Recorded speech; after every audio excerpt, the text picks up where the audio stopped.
Antes de comenzar, quisiera invitarte a que te suscribas al canal y active la campanita de notificaciones para que no te pierdas el contenido que estaremos subiendo para ti. Adéntrate en lo desconocido del diario del Sinforma.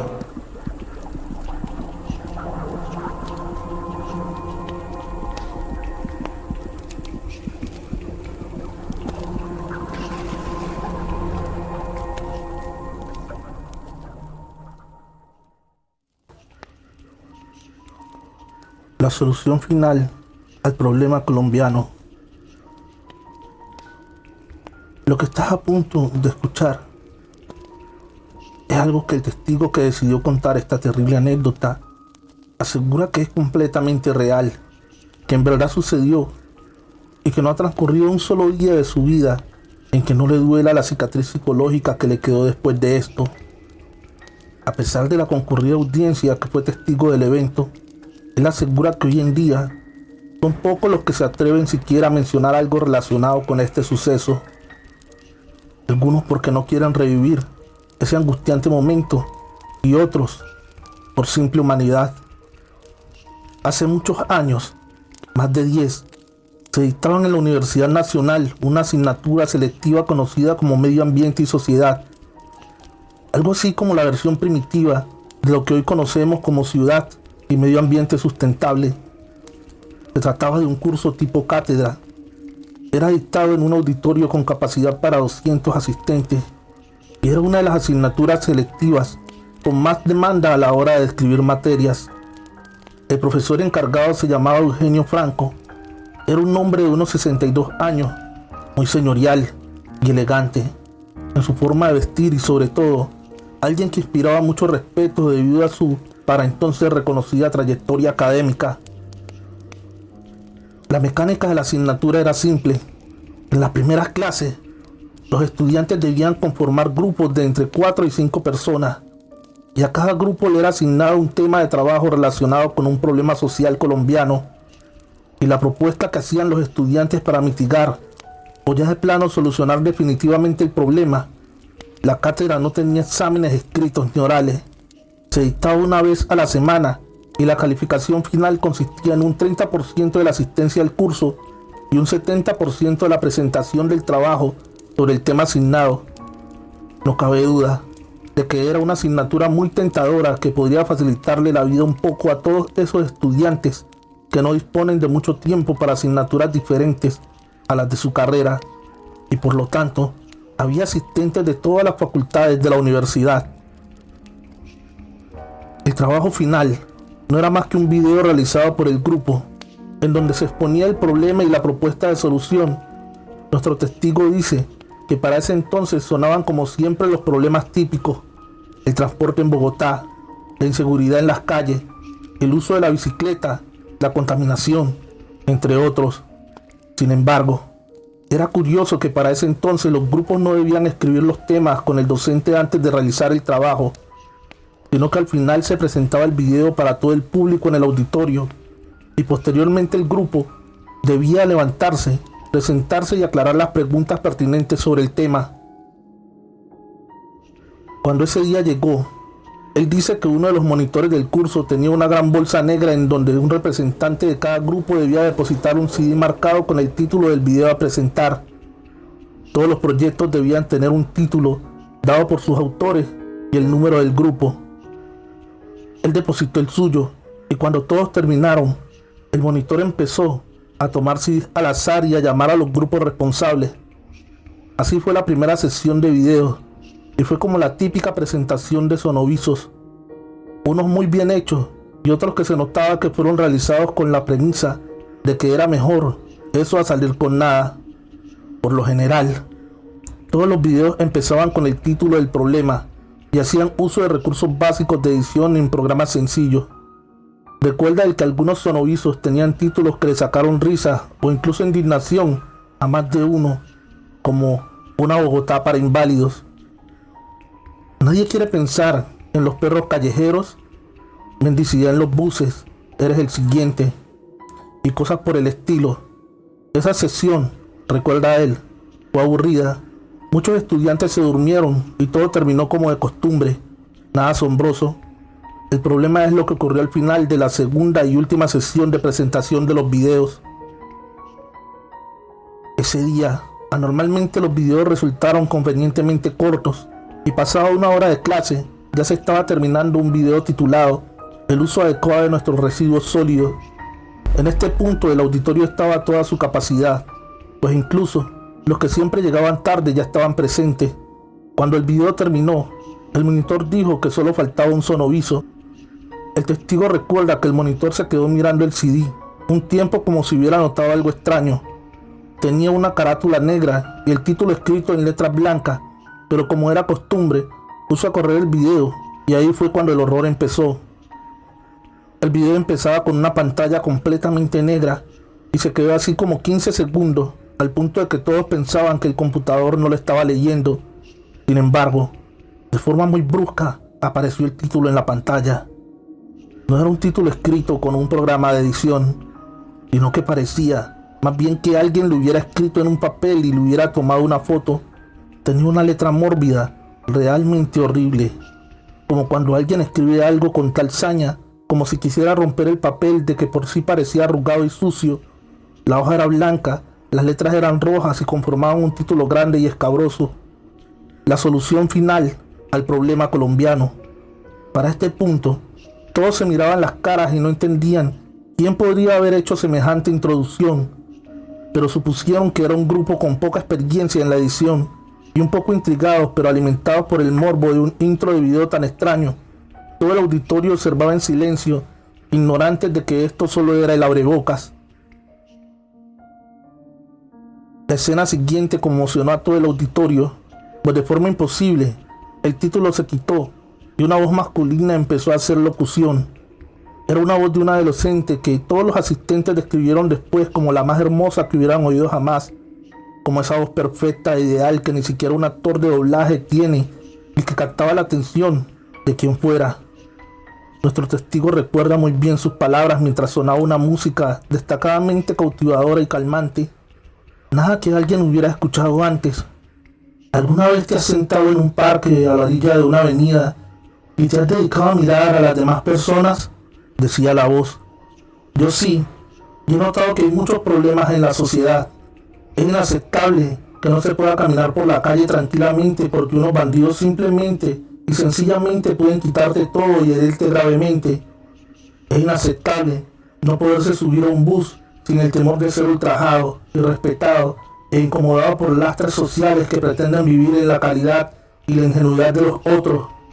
Es inaceptable la ignorancia absoluta de los campesinos a la hora de elegir líderes e ideales políticos, e incluso la gente del común por la forma en que manifiestan sus creencias e ideologías. Es inaceptable que exista de forma tan patética el racismo y la homofobia. Es inaceptable el grado de corrupción de los políticos y lo corrompida que está la juventud. En pocas palabras, es inaceptable nuestra sociedad y necesitamos un cambio ya. Pero no te preocupes, yo he encontrado la solución definitiva. En ese momento, la música trágica que acompañaba la mención de los problemas se apagó lentamente y la pantalla quedó en negro de nuevo. La gente estaba un poco extrañada y varios comentaban que los autores habían caído en la exageración. Después de eso, pasó algo realmente espantoso. La hermosa voz nunca volvió a narrar y la reveló una voz que producía unos escalofríos tremendos. No era como la voz de una persona, sino algo así como cuando unas voces masculinas y femeninas se funden en un coro perfecto y dan una impresión horrible. Tal vez alguna vez en caricaturas o películas hayas escuchado cómo suena, pues algo así sería. La pantalla seguía en negro y no había música de fondo. En ese momento, esta tétrica voz dijo: mi primera propuesta se llama limpieza social. Pasaron 5 segundos y se vio una de las cosas más horribles que nuestro testigo ha visto en su vida. Dice él mismo: era un video gore de los peores, un video de mala calidad, pero en el que se alcanzaba a distinguir perfectamente qué está pasando. Se veía un camión pasando por unas calles de un pueblo que no parecía ser Bogotá. El camión era conducido por miembros de un ejército, pero no era el ejército colombiano, aunque el uniforme era parecido. Ellos veían a un indigente que se notaba que estaba molestando a un muchacho se le acercaban, lo atrapaban y lo golpeaban de forma muy cruel, y repentinamente con unos bolillos le golpeaban el estómago, el tórax, las piernas y eventualmente la cabeza y la cara. Se escuchaban perfectamente los gritos de dolor de esta persona y se veía la sangre untada en el suelo y los palos. Eran gritos desesperados mezclados con palabras fuertes, y a pesar de la paliza no lo dejaron inconsciente. Luego de eso los soldados tomaron al indigente adolorido y sin ninguna delicadeza lo tomaron del cabello, lo metieron en el vagón del camión en donde se alcanzó a ver había muchos otros indigentes en condiciones similares. Para ese punto, mucha gente en el auditorio había hecho reacciones de sorpresa y gritos cuando empezó la paliza. El docente estaba visiblemente incómodo, pero aún no se atrevió a dar la orden de parar el video. Era como si quisiera seguir viendo para tener más de qué acusar al responsable. Y algo escabroso que pasó al final de la escena en el video es que se alcanzó a escuchar en el fondo una carcajada no intencional de la voz horrible que hacía la locución cuando le pegaban en la cara al indigente. De repente la escena cortaba bruscamente y se mostraba una versión psicópata del botadero de Doña Juana, pero con cuerpos de indigentes sin vida que notaban visiblemente masacrados. Después de eso, la horrible voz: mi segunda propuesta se llama programación de las nuevas generaciones. Entonces se veía lo que sugería ser otro clip del mismo estilo, aunque en este caso se mostraba lo que parecía ser el interior de un bus articulado muy parecido a Transmilenio. Estaba parcialmente lleno. De repente una mujer, aparentemente pobre, entraba con lo que parecía ser un brazo enyesado y con un tono como recitando una oración de memoria decía: señoras y señores, damas y caballeros, tengan todos un agradable día. Hoy me vi en la necesidad de subir aquí por... En ese momento, su discurso era interrumpido por un objeto que uno de los pasajeros le tiró con una fuerza increíble en la cara. A la mayoría de los espectadores les pareció un zapato. La mujer caía contra una de las paredes del autobús. Con la herida muy visible, pretendió cubrirse la cara con el brazo supuestamente inmóvil que tenía, y que para entonces ya era evidente que era una farsa. Los demás pasajeros del bus empezaron a tirarle cosas y golpearla con lo que encontraban mientras le gritaban con un rostro impregnado de un profundo fastidio los insultos más horribles que pudieran imaginar. Todo sin censura, pero lo más terrible es que el conductor aumentó la velocidad del vehículo y abrió las puertas, a los que los pasajeros empujaron a la mujer con fuerza a la carretera, quedando registrado como una llanta trasera estremeció todo el pasar por encima de lo que debió ser una pierna de la mujer. En ese momento se escuchó a lo lejos otra carcajada no intencionada del horrible locutor. De golpe y sin espacio para reacciones y decisiones, la horrible voz dijo: mi tercera propuesta es que la educación sea obligatoria. Con un tono como burlesco, pero esta vez no empezó un clip, sino como una especie de narración en flash. La horrible voz decía: él es Marco, nació en Colombia. Mientras aparecía un personaje animado, el típico hombrecillo cuya cabeza es un círculo y el cuerpo son palos. Fue extremadamente dedicado a sus estudios, jamás reprobó un año, jamás reprobó una materia y jamás tuvo que pagar un solo centavo por su educación. Se le brindó acceso gratuito a una universidad y hoy es un exitoso profesional. Tiene dinero y una familia encantadora. La voz le decía como conmovida, pero en tono sarcástico, mientras aparecía el personaje con toga, birrete, un maletín lleno de dinero y abrazando a su familia. Luego de esto aparecía otro personaje. Él es William. Lastimosamente, William no fue aplicado en sus estudios y perdió una materia. Aparecía el personaje asustado mirando sus calificaciones. William tuvo una segunda oportunidad y de nuevo fracasó, por lo que prestó sus capacidades al Ejército Nacional de por vida. Vaya que sí no fue útil, decía la horrible voz como burlándose, mientras aparecía el personaje con un rostro de aceptación, haciendo ejercicio en un batallón.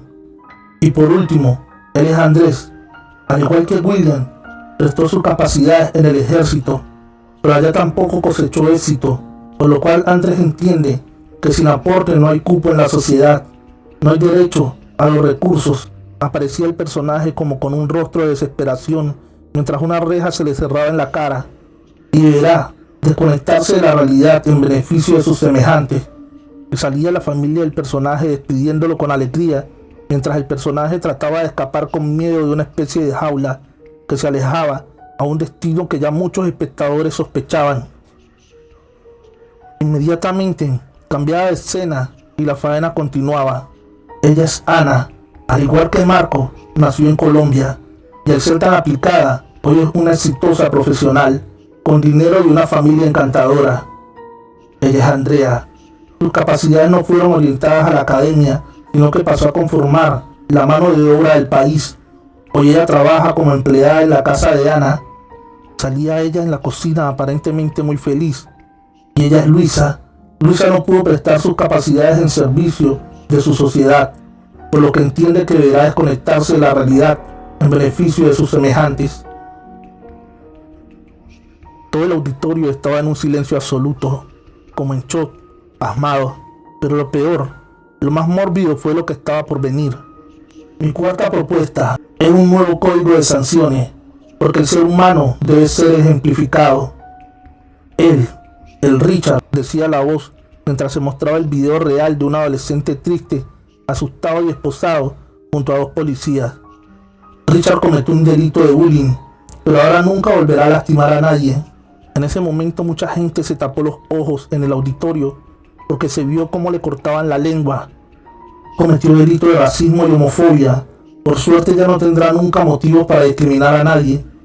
En ese momento se notaba que le amputaban su miembro viril de forma súbita y sin anestesia, y luego le deformaban el rostro con ácido sin dañar los ojos. Ellos son Carlos, Santiago y Alonso. Parecían tres hombres con un rostro de horror y medio imposible. Carlos cometió un delito muy grave. Asesinó a una persona por quitarle sus pertenencias. Santiago cometió un delito de corrupción al desviar dinero destinado a mejoras en la infraestructura. Y Alonso abusó sexualmente de un infante. El juez le dio pena máxima a todos. Entonces los metían en un caldero grande, lleno de agua, y les ponían una reja encima, de tal forma que a pesar del agua era abundante, podían respirar. Si intentaban sacar el agua, una llave se abría para mantener el nivel constante. El horror empezó cuando bajo ellos se veía una máquina comparable a las estufas europeas. Un platón que se calienta con electricidad, pero mucho más grande, así que pasados unos minutos empezaba a hervir el agua, y el resto ya es de imaginarse. El ardor insoportable, gritos infernales, y finalmente agua que se tiñe de rojo con trozos de carne humana cocinada y despellejada. Se dice que ni siquiera morir quemado es tan doloroso. Para ese punto, el profesor dio la orden de parar el video. Sin embargo, y como suele suceder en estos casos, el computador no respondía, a lo que la voz del video dijo: mi quinta propuesta es consolidar nuestro sistema económico. Entonces, entre intentos desesperados del monitor y del profesor, no lograron cerrar el video, pero lograron adelantarlo casi al final, omitiendo por lo menos unas 3 propuestas más, en donde la voz horrible se reía y concluía con una música de fondo espantosa, como de bebé, música de cuna. Y así se resolvía el problema colombiano, a lo que aparecían grupos de gente feliz, como despidiéndose de la audiencia. Todo el auditorio paralizado y revuelto por buscar al responsable. La sorpresa fue tremenda cuando vieron que ese sonoviso no pertenecía a ningún grupo, pues todos ya habían hecho su presentación antes. El profesor pidió quedarse con el CD para analizarlo más a fondo y eventualmente enviarlo a las autoridades por si las imágenes y videos fueran reales y o grabados en Colombia. Se dice que él mismo, en la tranquilidad de su casa, volvió a ver el video completo, incluyendo las propuestas que se omitieron en público. Y en 3 meses después, sin explicación alguna, se suicidó. Jamás se logró identificar al autor de este sonoviso, ni nadie sabe qué decía el video en las propuestas siguientes, ya que el profesor destruyó el CD. Desde entonces, el curso fue suprimido para siempre. Este relato te gustó. Te invitamos a que te suscribas al canal y actives todas las campanitas de notificaciones. Estaremos subiendo más contenido interesante para ti.